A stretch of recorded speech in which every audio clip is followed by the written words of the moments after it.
Live from our 7 Tasmania studios, your nightly news with Kim Miller begins now. Good evening, everyone. Well, first tonight, Tasmanian pharmacies fear they're being targeted in robberies and burglaries because illicit drug supplies have been restricted by coronavirus travel bans. Local businesses say their staff members are needing to be extra vigilant, despite strong security systems in place. Keeping a watchful eye on the supply and the store. This pharmacist on high alert, still reeling after an alleged armed robbery in April. Look, it's certainly terrifying for the staff. It is concerning. It's frustrating being on the front line when this in the background is happening. The Pharmacy Guild says there's been a recent spike occurring across the state. Definitely seems to be an increase in the incidence of robberies in pharmacies in Tasmania since the COVID situation. Pharmacies are definitely not an easy target. We tend to have very good security systems and camera systems. We have staff that are well trained and at this point in time particularly more vigilant than they would be against this sort of activity. Border restrictions said to be limiting the amount of illegal substances coming into Tasmania. The illicit drugs are finding it harder to come onto the market because of the restrictions on travel through COVID. So sometimes in those situations people start to look at pharmacies as a way of obtaining their things like the opioids and whatnot. But authorities warn if medication gets into the wrong hands, the consequences could be deadly. Some of these things can be quite potent, so often the strengths may be stronger than what they used to, so they could be fatal if taken overdose, and we do see those sorts of overdoses. It's something in the community that we don't want to see. We want everything to be regulated, all those drugs to go to the right people for the right sort of pain, and not be used inappropriately. Ruby Kamane, 7 Tasmania News. There's outrage online tonight over the vandalism of a Tasmanian campsite after footage emerged showing the extent of the destruction. For more, we're joined by our reporter Garth Burley. And Garth, where did the incident take place? Good evening, Kim. The Catagunya boat ramp in the Central Highlands was the target of the vandals. Hydro Tasmania, which owns the site, made the grim discovery on Friday last week. This vision shows a large tree cut down which toppled signs nearby, as well as rubbish and glass strewn across the campground. Shocked onlookers also tell us they found a trail of carcasses nearby, which are believed to be native animals. There's fears this type of behaviour could threaten the future viability of the campground. The incident has caught the eye of authorities who are now investigating, but no one is yet to be charged. Anyone with information is urged to contact police. Kim? And more than 7,000 Tasmanians are expected to be included in the Commonwealth's Job Trainer package. The state government says it will pay for its share of the scheme. Labor argues it's a wake-up call to support TAFE. Jane Shaw has spent 30 years running her Evandale bakery. When it comes to determination during COVID, she takes the cake. We were very relieved that we've traded through. We have no intention of going anywhere. Tourism Tasmania wants you to go somewhere. Hey Tassie, it's time to catch up again. Launching a campaign aimed at getting people out into their communities and spending money with their local businesses again. Tasmania's unemployment rate has now climbed to 6.9%. Not as bad as the national number, but the picture is still blurry. These figures are likely to bounce around a little bit at the moment. We know that there has been uncertainty. No such uncertainty over the Commonwealth's new job trainer package. It actually will give young people in particular a great opportunity to reskill and to maybe redirect their pathway of employment. In the past 3 months, demand for their work transition program has leapt. From 300 young people to over 500, so a significant increase. Tasmania will foot half of the $20 million bill for training here. 7,000 Tasmanians will be able to access this, which is good news. Whether you're old, whether you're young, whether you want to do a short course or whether you want to fully qualify for something. Labor argues the package masks TAFE underfunding. If the government is only funding short courses, that'll be concerning. We need to be able to fund those properly recognised training courses that will deliver jobs for people in areas of workforce need at the end. Sean McComish, 7 Tasmania News. A firearms dealer has been fined over several charges. Stuart Norton Woods pled guilty to counts including possessing an unregistered firearm, failing to comply with storage requirements and possessing a silencer. One of the charges was in relation to a firearm inside a book. Magistrate Reg Marin saying it's not conduct the public would expect from someone with a lifetime's experience of firearms. Woods was fined $12,500. Tasmanian authorities are implementing a new online registration system to manage coronavirus travel exemptions. People travelling to the state, including Tasmanians returning, will use the system to apply for entry. If granted, it gives them a pass that can be scanned by biosecurity officers. Should we see further cases of coronavirus in Tasmania, having an electronic version of knowing where people have come from, when they arrived, where they will be travelling to, where they will be staying, will create better information that will be able to be accessed quickly by authorised people. The system was developed for Western Australian authorities and has been in use there since February. It seems young Australians are turning away from the national pastime of drinking alcohol. Researchers found young people today are less likely to drink, smoke or take illicit drugs than previous generations the same age. What we are seeing is those responsible behaviours learned at a younger age actually becoming prevalent amongst young adults in that 18 to 24-year-old age group who are binging less. More women are also abstaining when pregnant. The ambitious search for Tasmania's NBL team name is underway. A 4-week online campaign will thrust the huge decision into public hands, and there's already a few suggestions being floated around. The name game has begun.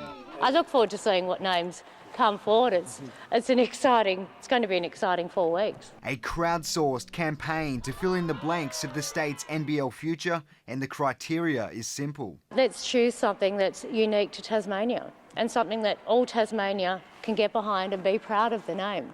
Up to 3 names can be submitted online. The next generation of ballers already have their own ideas. I think they should call it the Tassie Devils.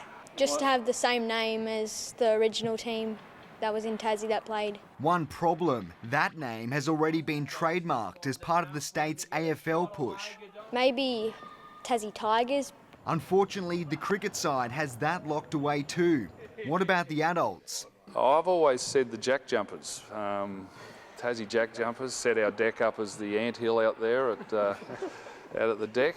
Clearly the name is still a work in progress. One thing the basketball fraternity won't be disputing, $250,000 in government funding to be shared across 3 NBL 1 clubs, the Hobart Chargers, the Launceston Tornadoes and the Northwest Thunder, allowing them to deliver clinics to budding athletes. It's about engaging these young people, giving them the opportunity to meet some of these athletes or coaches.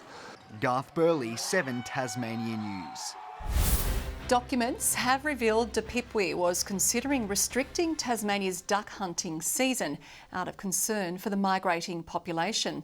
It's a plan that never went ahead, but wildlife advocates say more needs to be done to further protect the species. Tasmania, a vital migration destination for wild ducks. We know from the influx of birds that Tasmania serves as an important climate refuge for waterfowl in Australia. Earlier this year, as the duck hunting season approached, documents reveal staff within the Primary Industries Department considered restricting it, saying other states had reduced hunting numbers as the birds faced drought conditions. In March, the minister backed the season. We impose strict regulations and procedures when it comes to ensuring that ducks and hunting of ducks is conducted in a humane way and in a sustainable way. We have a responsibility here as Tasmanians to look after the ducks that come here. We don't believe there's justification for a duck shooting season under any circumstances. Now, De Pipwe says it was only ever a draft piece of advice and never even reached the minister.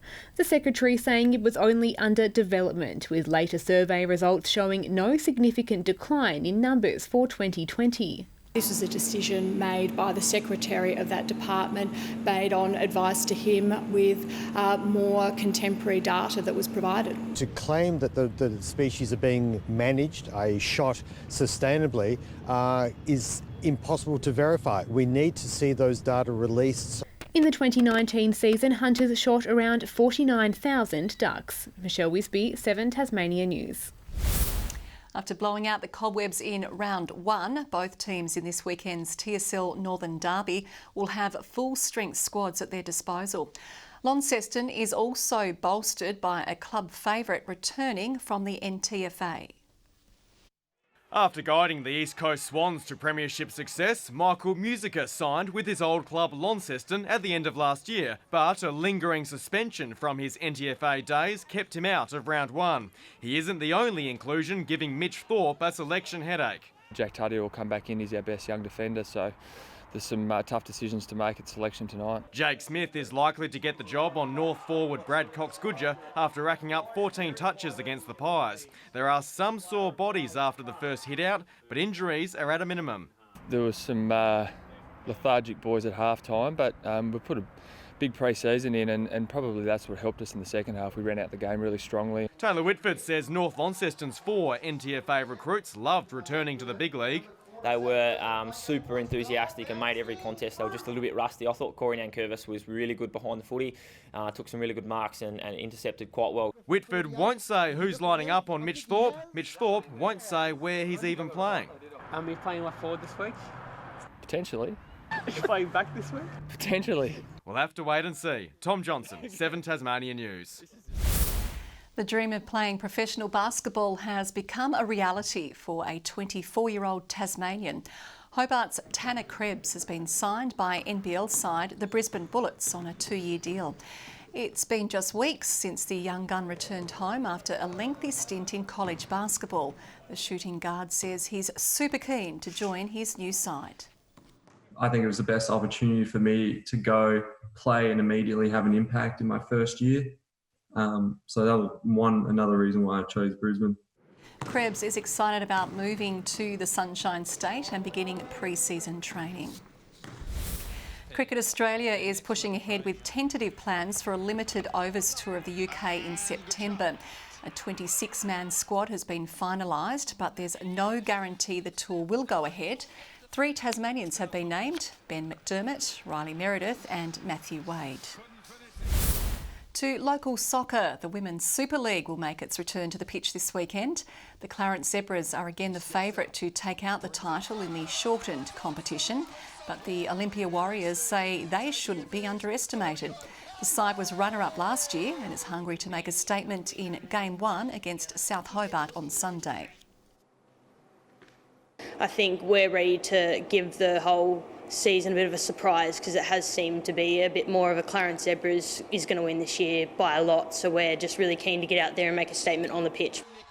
Ulverston kicks off the action against Kingborough on Saturday, while Clarence hosts the newly promoted University on Sunday. Good evening. Temperatures close to average today. Hobart 12 degrees, Launceston and Burnie 13, Devonport 14, which was the state's high, also recorded by King Island, Smithton and Scottsdale. Low Head and St Helens 13 degrees, Flinders Island and Ouse 12, Friendly Beaches, Grove, Strawn 11 degrees. We had mid to low cloud today over the eastern half of the state and Bass Strait, otherwise clear over Tasmania. Eastern Victoria and the New South Wales coast has more cloud, and apart from the high-level cloud over the far west of the country, it was generally fine and clear. Tomorrow, a ridge of high pressure still maintains control over our weather. A cold front and trough make their way over the Bight. The winds east to southeasterly at the outset, up to 10 knots ahead of a northerly change that'll extend from the west late morning. Of course, a cold night tonight, icy conditions on the roads in the morning, road weather alert for quite a few districts, in fact nearly all of the state. For Hobart tomorrow, 11 the top and mostly sunny. Morning fog and frost for Huonville, 12 the top, 12 the high for Campania. Launceston expecting 13 degrees after fog and frost. Cloudy for Devonport, 12, 13 the top for Georgetown. Burnie, a high of 11 degrees and partly cloudy, a light morning frost for Strawn, 12 the maximum, 12 also for Wynyard, and for St Helens tomorrow partly cloudy, 13 for Swansea, Port Arthur 11. On Saturday, showers over the north, increasing and extending to central and western areas. Showers on Sunday, less likely over the east. We have some snow to 800 metres. And on Monday, more snow on the peaks, with showers again over the west, south and Bass Strait Islands. A possible early storm over Perth tomorrow. Sunny in Adelaide, also Melbourne. A few showers over Sydney, fine and mild in Brisbane. Little bit cloudy, 7 degrees in Hobart. Clear in Launceston though, 8, and clear in Devonport, 6 degrees. Bit of wet weather for the weekend, Kim, but okay for tomorrow. Okay, thank you very much, Murph. That's your news for this Thursday. We'll have some news and weather updates later tonight. Thanks for joining us. Good night.